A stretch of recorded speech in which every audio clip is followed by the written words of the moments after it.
O caráter dos verdadeiros crentes. O ensino de Cristo e o Antigo Testamento. Mateus capítulo 5, versículos 13 a 20. Vós sois o sal da terra. Ora, se o sal vier a ser insípido, como lhe restaurar o sabor? Para nada mais presta senão para, lançado fora, ser pisado pelos homens. Vós sois a luz do mundo. Não se pode esconder a cidade edificada sobre um monte, nem se acende uma candeia para colocá-la debaixo do alqueire, mas no velador, e alumia a todos os que se encontram na casa. Assim brilhe também a vossa luz diante dos homens, para que vejam as vossas boas obras e glorifiquem ao vosso Pai que está nos céus. Não penseis que vim revogar a lei ou os profetas. Não vim para revogar, vim para cumprir. Porque em verdade vos digo, até que o céu e a terra passem, nem um i ou um tio jamais passará da lei, até que tudo se cumpra. Aquele, pois, que violar um desses mandamentos, posto que dos menores, e assim ensinar aos homens, será considerado mínimo no reino dos céus. Aquele, porém, que os observar e ensinar, esse será considerado grande no reino dos céus. Porque vos digo que se a vossa justiça não exceder em muito a dos escribas e fariseus, jamais entrareis no reino dos céus.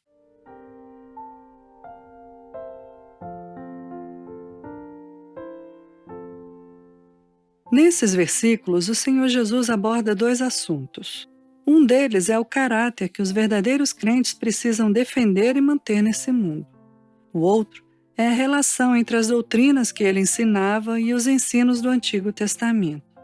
É muito importante termos uma visão bem clara sobre ambos os assuntos.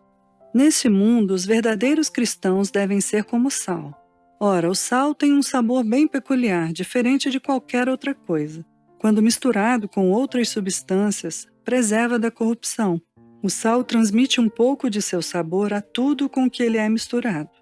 Só é útil enquanto preserva o sabor. Do contrário, para nada mais serve. Somos crentes verdadeiros? Atentemos para nossa posição e nossos deveres nesse mundo. Os verdadeiros crentes devem viver como luzes nesse mundo. A propriedade da luz é ser totalmente diferente das trevas. A menor centelha em uma sala escura pode ser vista prontamente. Dentre todas as coisas criadas, a luz é a mais útil. A luz fertiliza o solo, a luz guia, a luz reanima. A luz foi a primeira coisa que Deus trouxe à existência. Sem a luz, esse mundo seria um vazio obscuro. Somos crentes verdadeiros? Nesse caso, consideremos novamente a nossa posição e as nossas responsabilidades. Se essas palavras têm algum significado, então certamente Jesus tenciona nos ensinar com essas duas figuras, sal e luz, que precisa haver algo notório, distintivo e peculiar a respeito do nosso caráter, se somos verdadeiros cristãos. Se desejamos ser reconhecidos como pertencentes a Cristo, como o povo de Deus, jamais poderemos passar a vida desocupados, pensando e vivendo como fazem as demais pessoas nesse mundo. Temos a graça divina? Então ela precisa ser vista. Temos o Espírito Santo? Então deve haver o fruto. Temos uma religião salvadora? Então deve haver uma diferença de hábitos e preferências, bem como uma mentalidade diferente entre nós e aqueles que pensam segundo o mundo.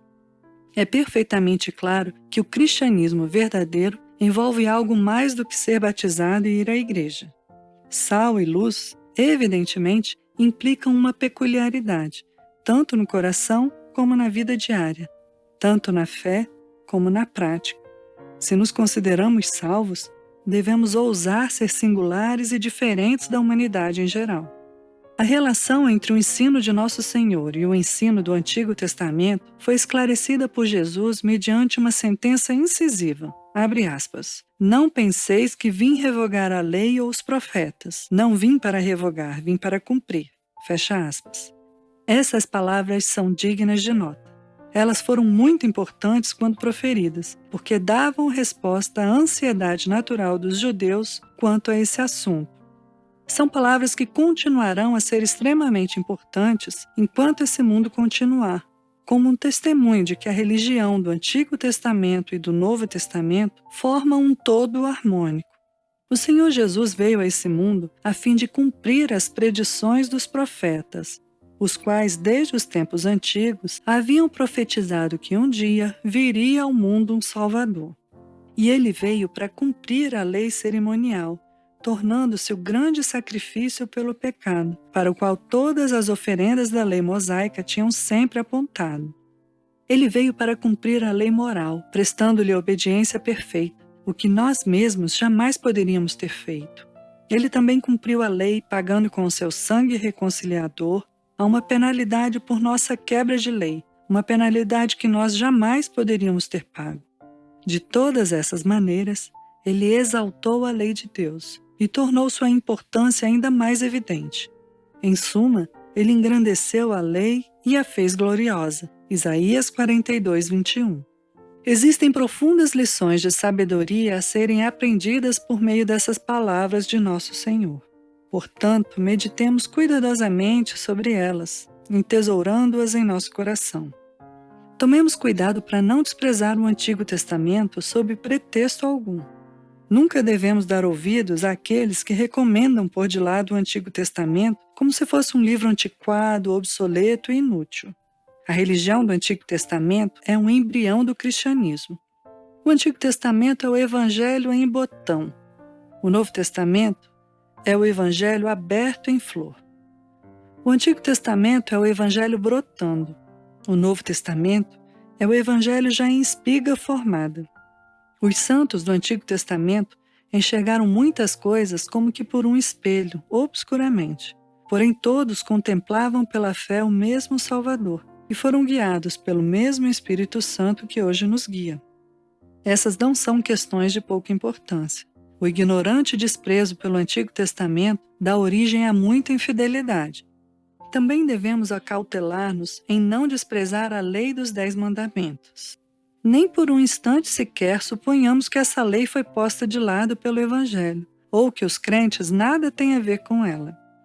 A vinda de Cristo em nada alterou a posição dos 10 mandamentos, nem mesmo a largura de um fio de cabelo. O que ela fez foi exaltar e destacar a sua autoridade. Romanos 3,31. A lei dos 10 mandamentos é a medida eterna de Deus para o que é certo e o que é errado. Por meio da lei, vem o conhecimento pleno do pecado. Pela lei é que o Espírito mostra aos homens a sua necessidade de Cristo e os leva até Ele. Cristo deixou ao seu povo a lei dos 10 mandamentos como norma e guia para uma vida santa.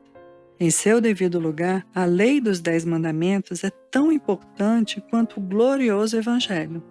A lei não pode nos salvar. Não podemos ser justificados por ela. Porém, jamais a desprezemos. O menosprezo pela lei dos 10 mandamentos é um sintoma de ignorância e insanidade em nossa religião. O verdadeiro crente tem prazer na lei de Deus. Romanos 7, 22. Em último lugar, cuidemos em não supor que o Evangelho tenha rebaixado o padrão de santidade pessoal, ou que o cristão não deve ser tão estrito e cuidadoso em sua conduta diária quanto eram os judeus. Esse é um engano terrível, mas que infelizmente é muito comum. Bem ao contrário, os santos do Novo Testamento deveriam exceder em santidade os santos dos tempos antigos, pois estes só tinham o Antigo Testamento para lhes servir de orientação. Quanto mais luz temos, maior é o nosso amor a Deus. Quanto mais claramente enxergamos nosso pleno perdão em Cristo, mais devemos trabalhar de coração para a sua glória. Sabemos quanto custou nossa redenção, melhor do que os santos do Antigo Testamento souberam. Já lemos o que aconteceu no Getsêmani e no Calvário, mas eles só viram essas coisas de modo indistinto e obscuro, como algo que ainda estava prestes a acontecer. Que jamais nos esqueçamos de nossas obrigações. O crente que se satisfaz com um baixo padrão de santidade pessoal ainda tem muito a aprender.